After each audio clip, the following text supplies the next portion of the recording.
Qué gusto nuevamente estar con ustedes. En esta oportunidad tenemos un tema importante como es los regímenes militares. Significa modelos de gobierno netamente militarizados que van a asumir un rol protagónico para dar paso posteriormente a la Segunda Guerra Mundial. Una iniciativa importante en este proceso ha sido el desarrollo de la llamada burguesía, porque son los que van a fomentar más adelante un proceso de cambio en cuanto al proceso de desarrollo de la revolución industrial. Y posteriormente, en esta etapa de la Primera Guerra Mundial, también en esta parte de los gobiernos militarizados, como es el caso de Benito Mussolini, como es el caso de Adolfo Hitler, y como es el caso también de Franco en la parte de España. Entonces es un escenario que es producto del desenvolvimiento que han tenido, por ejemplo, los estados europeos después de la Primera Guerra Mundial. ¿Por qué mencionamos o hacemos este análisis? Porque son modelos de gobierno que no hacen nada por evitar que se desarrolle la Primera Guerra Mundial. A raíz de ello, la propia población genera un rechazo y dando su apoyo a las tendencias netamente autoritarias para lograr un cambio sistemático en este proceso. Y luego vamos a tener también un proceso cuando hablamos de Estados Unidos. Ustedes saben muy bien que Estados Unidos, al terminar la Primera Guerra Mundial, es el que va a apoyar para la reconstrucción de los estados en Europa. Pero al mismo tiempo, en este proceso, en el año de 1929, vamos a tener una crisis económica que se le conoce como la crisis económica, el crack, la crisis de bolsa de valores, que es lo mismo. Entonces, eso va a ser un incidente cuando todos estos estados empiezan a desarrollarse en Europa. Al generarse esta crisis económica, es donde hace su aparición estos modelos de gobierno conocidos como el llamado el nacionalismo. Entonces estos modelos, como hoy en día ponemos un ejemplo, por ejemplo, al Estado venezolano, toma un modelo de estos años, o sea, el llamado nacionalsocialismo, que va a tener una repercusión como lo que estamos viendo ahora en Venezuela, un Estado netamente totalitario donde las fuerzas políticas no tienen nada que ver, los medios de comunicación son controladas, las empresas son confiscadas, de tal manera que busca por un lado el protagonismo de una sola persona y dejando de lado a las grandes masas populares o a los grandes proyectos de inversión en la parte social. Ahora, hablando específicamente ya del tema, nos dice que fueron dictaduras político-militar de carácter totalitario que predominaron en la Europa occidental, que se encontraba en una profunda crisis tras la Primera Guerra Mundial y sobre todo para frenar el progresivo ascenso del comunismo al poder. Los casos más resaltantes fueron los de Italia, Alemania y España. Luego tenemos el contexto, son los movimientos fascistas que tuvieron un auge durante la crisis del capitalismo conocido como la Gran Depresión de 1929-1930. Vuelvo a repetir, este es un problema crítico que aparece en Estados Unidos, pero que repercute en Europa, donde el proceso de cambio de reconstrucción se paraliza. Eso fue el momento apropiado para que estos modelos de gobierno ingresen al poder, como es Benito Mussolini en Italia, Adolfo Hitler en la Alemania, y luego tenemos a Franco en la parte de España. Bien, prosiguiendo con este tema, tenemos la parte de las características. Tenemos una palabra conocida como el llamado totalitarismo, que vienen a ser regímenes políticos donde el Estado ejerce el control absoluto del poder. Repito, son estados autoritarios que tienen el control de los medios de comunicación, tienen el control de la masa política etcétera, etcétera. Corporativismo. Buscan conciliar los intereses de los burgueses y de los obreros y eliminar la lucha de clases. Bien, hablando en este proceso, para darles un ejemplo muy claro, cuando hablamos, por ejemplo, de la revolución industrial, los burgueses son los que van a conducir este proceso y donde el Estado va a dar apoyo a los burgueses y no dando beneficios a la clase obrera. Entonces, lo que se busca es una conciliación entre los propietarios, como también la masa obrera, para eliminar casualmente esas luchas de clases y poder manipular a través del Estado a toda la población. Chauvinismo. El Estado fomenta el ultranacionalismo para cohesionar a las masas y facilitar su manipulación. Caudillismo. Un líder supremo dirige al pueblo, combaten al comunismo y a las democracias liberales. Bien, siempre ustedes van a notar que ha existido una rivalidad entre el capitalismo y el comunismo. Estados Unidos hace todo un proceso de difusión, haciendo ver al comunismo como un sistema muy malo para el progreso, por ejemplo, de los grandes estados en el mundo. De ahí su persecución, de ahí sus procesos de cambio que incluso en América Latina Estados Unidos va a apoyar el ascenso de militares al poder para perseguir a los comunistas en el mundo entero. En este caso de América sí fue y se dio ese proceso, poniéndoles un ejemplo, por ejemplo, en el caso de Augusto Pinochet, cuando llega al poder. De tal manera que va a haber todo un proceso de cambio también en este proceso. Imperialismo, relacionado con el espacio vital. Bien, cuando hablamos de la Alemania, ustedes saben que la Alemania fue un imperio por la grandeza territorial, pero cuando termina la Primera Guerra Mundial se le limita territorialmente, de tal manera que al conseguir el proceso de industrialización en la parte militarizada, los alemanes ponen como requisito tomar territorios bajo el poder de algún estado que no lo ocupaba, de tal manera que va a crear, lógicamente, un proceso de hostigamiento o de desequilibrio entre las naciones en Europa. El otro asunto tiene que ver con la raza superior.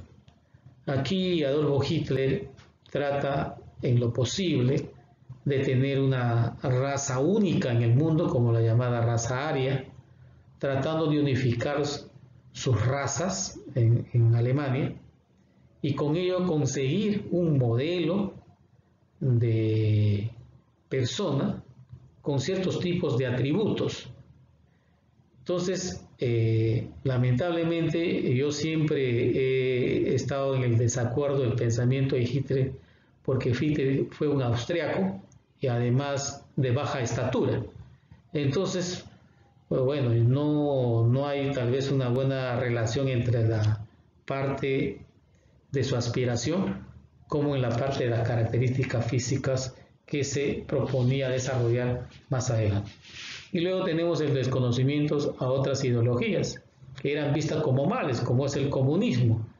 Van a tratar de desaparecer, expulsar las empresas de sus territorios, dado que el comunismo empezaba a difundirse en el mundo entero. Causas de este proceso: crisis económica europea. Tras la Gran Guerra se vio agudizada luego con el crack de 1929. Vuelvo a repetir, es la crisis económica de Estados Unidos, que también se le conoce con este nombre, el crack de 1992. Creo que aquí la fecha, tenemos un cierto problema acá, de 1929, no es 1992, 1929, tengan cuidado ahí. La desesperante situación llevó a las masas a adherirse a propuestas de corte autoritario, como es el modelo fascista y el modelo comunista. El temor al avance de las ideas socialistas, influenciadas por el éxito de la Revolución Rusa, llevó a la burguesía industrial a apoyar la instalación de los fascistas en el Perú. Yo les mencionaba que al aparecer este modelo comunista, lo que hacían eran los grandes propietarios tratar de salvaguardar su economía, la empresa, a través de la conciliación con el Estado. Luego tenemos las malas experiencias con los gobiernos democráticos que no habían logrado mejorar la condición de vida de la población. Les mencionaba que fue un requisito después de la Segunda Guerra Mundial que la población ya no creía en estos estados democráticos, por eso es que se adhieren a un nuevo líder, a un nuevo pensamiento, como es el nacionalismo. Bien, citemos o enfocémonos en esta parte del fascismo italiano. Vamos a tener como líder a Benito Mussolini, conocido como el Duce. Llega al poder mediante la marcha sobre Roma, con casi aproximadamente 25.000 fascistas italianos, y que tenían como identificación la utilización de camisas negras, incluso el saludo romano. Habrán visto alguna película romana para extender el brazo derecho, y van a tomar la capital en 1922. ¿Qué hace el rey Víctor Manuel? Italia era una monarquía. Le va a entregar el poder a Benito Mussolini y va a quedar como primer ministro en su gobierno. Luego tenemos el Tratado de Letrán. ¿Qué significa? Que en 1929 se da una alianza con la Iglesia Católica y se crea la Ciudad del Vaticano, a pesar de ser un país independiente. Bien, ya saben muy bien que el Papa se encuentra en Italia, representa al catolicismo en el mundo y que lógicamente es un estado independiente en la parte de Italia. La otra parte nos menciona sobre la Carta de Laboro, o sea, la Carta de Trabajo. Declara que la empresa privada es la institución económica más eficaz. Entonces, para que vean esa alianza entre la burguesía y el Estado. Se limitan los derechos del trabajador para afirmar el llamado corporativismo. Les decía también en la clase de la Revolución Industrial, el obrero trabajaba de entre 12 y 14 horas. De ahí la explotación, que más adelante va a generar la aparición de los llamados sindicatos para buscar mejores condiciones de vida o mejores condiciones laborales en esos momentos. En 1936 se firma el tratado entre Berlín y Roma. Estamos hablando entre Alemania e Italia. Se les va a conocer en la Segunda Guerra Mundial como países del eje, porque también va a aparecer el Japón en esa alianza. Luego Mussolini ordena la invasión a Etiopía en 1933 y Albania en 1939. Aquí también, haciendo un pequeño comentario, Mussolini va a empezar tratando de buscar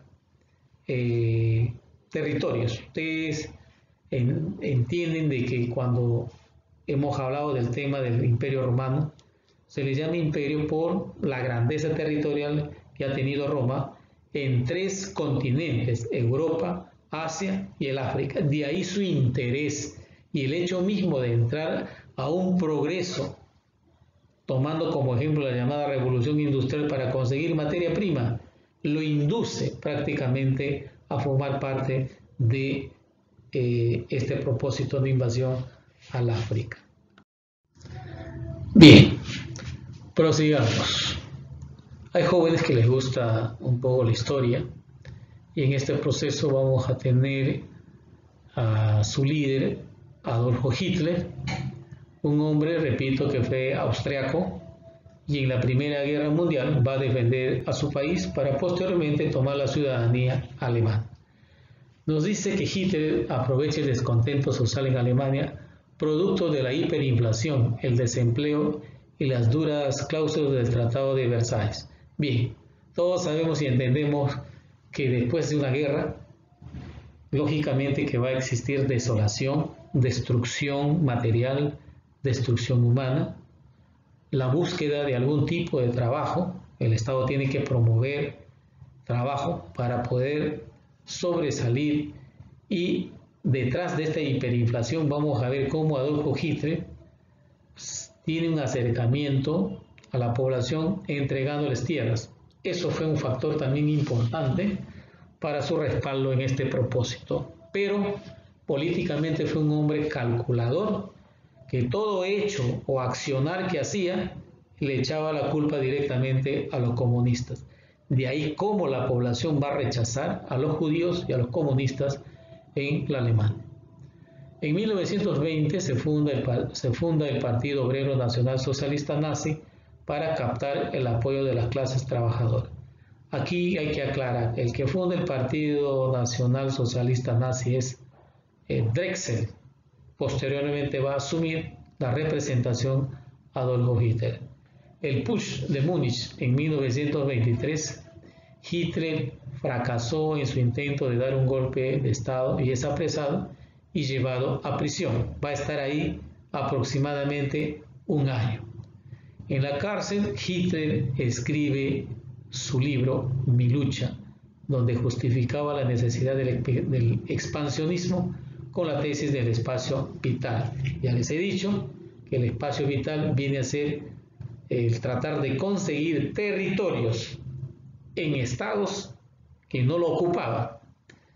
En 1933, Hindenburg, presidente de la República de Weimar, acuérdense que la Alemania al término de la Primera Guerra Mundial es reducida territorialmente, es reducida militarmente, entonces va a aparecer como una pequeña república. Va a elegir a Hitler como canciller ante el fuerte respaldo popular alcanzado por el partido nazi.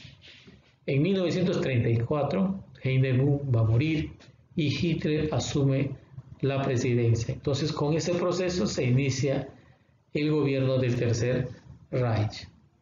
Noche de los cuchillos largos. ¿Por qué se le conoce así? Como la Operación Colibrí, donde se van a dar asesinatos políticos que buscaron la depuración interna dentro del partido nazi. Miren y fíjense lo que hace Adolfo Hitler. Saca prácticamente a otros líderes, los desaparece para tener una hegemonía sobre el partido. Luego tenemos un servicio secreto de seguridad, la SS, sección de seguridad, encargados de la protección de los líderes alemanes y dirigida por Heinrich Himmler. La SA, sección de asalto, viene a ser la policía fascista represora contra sus opositores, dirigidos por Ernst Röhm. La Gestapo, policía secreta del Estado. Y Noche de los cristales rotos, atentados contra los judíos y sus propiedades. El nazismo recibió respaldo de la gran burguesía imperialista germana. Se buscó argumentar la superioridad de la raza aria desde un enfoque pseudocientífico. Se puso en marcha la llamada política de higiene racial, para lo cual se hizo uso de la eutanasia y la eugenasia. Entonces aquí van a haber experimentos sobre la raza humana para ir mirando la condición del hombre para ser protagonistas en el futuro. Bien, hablemos ahora sobre el falangismo español. Bien, España ha tenido también el apoyo del nazismo alemán, pero que no ha tenido mayor protagonismo ni en la Primera ni en la Segunda Guerra Mundial. ¿Quién fue el líder del falangismo? Miguel Primo de Rivera. Él es el político que crea este modelo de gobierno entre 1923 y 1930. Y Francisco Franco, el llamado generalísimo, que llega al poder a través de guerras civiles en el año de 1939 hasta 1975. Primo de Rivera es el iniciador del falangismo en España y aplicó un gobierno siguiendo la tendencia fascista de Mussolini.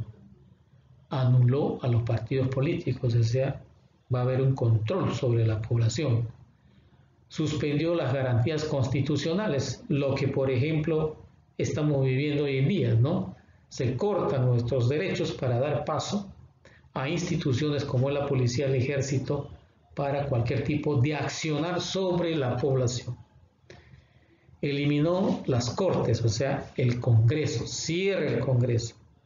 Era rechazado por los sectores populares y tenía respaldo del monarca Alfonso XIII de España. Para 1931, los líderes de la izquierda española lograron copar la mayoría de los puestos en las diferentes municipalidades. Viendo el panorama político complicado, el monarca Alfonso XIII se autoexilió, primero en Francia, luego en Italia, o sea, sale del gobierno y trata de buscar protección en estos países. Luego se funda la Segunda República Española entre el año de 1931 y 1939, que puso fin a la monarquía y estableció un Estado laico, desvinculando al Estado y la Iglesia. Se estableció la Constitución del Pueblo, una reforma agraria favorable al campesinado y facilitó la autonomía política de las regiones, tales como Cataluña, Galicia y el País Vasco.